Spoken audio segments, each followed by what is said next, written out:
Welcome to a video about what I think to be the most important topic for gigging resonator players. Because when you're playing live, you sound only as good as your electronics.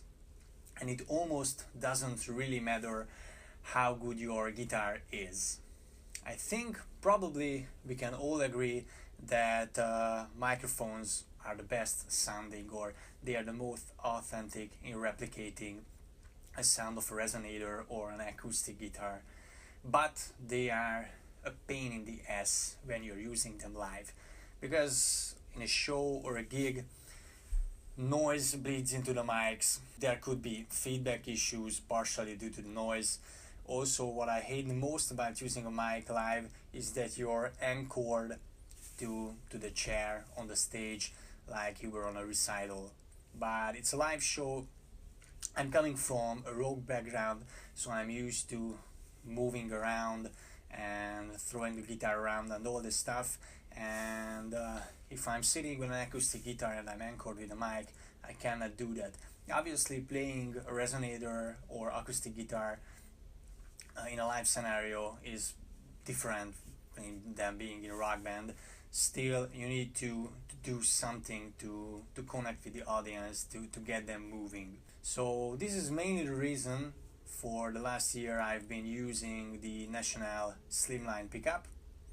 I had a video more than a year ago comparing the National Slimline to the Lace Ultra Slim, and at that time I went with the Slimline.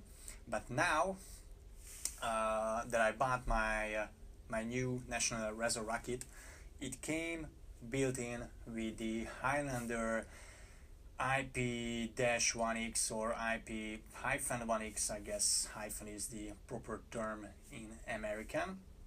Anyway, it's ip-1x. Many players praised it, including one of my favorites, Steve James, so it's needless to say I was eager to try it. Well, you've seen the intro clips, and I think you already have an opinion. My opinion is that the mic is the best. The Highlander is not close, but it's the second. And the Slimline I prefer the least because it just has a magnetic pickup sound quality. I don't know, it's a bit... I don't even know how to phrase it, but you can hear that there's an inherently different sound characteristic in there, which I don't really like, but it's very useful. So I'm guessing I'm gonna keep it using, because for the Highlander you will need an energy source, an external power source. It's not that big of a deal, but that's just one more thing you need to carry around for the shows, and for that you need a stereo cable. Anyway, sound wise, the Highlander is too bright for me. I guess it's a general issue with piezos, partly because they are right under the bridge. I'm not even sure. So anyway, I would like to keep this video short, but there's just one more comparison I would like to include in this one. What I did is I moved the delay Slimline, which is usually here, I moved it back into more like a middle position to test how different would it sound, because it does matter where do you place the pickup, and I would like to use it as an example that you don't necessarily need to put it here where almost everyone puts it, but it can be put here more like a middle, like Mike Darling's invention with National, the hot plate.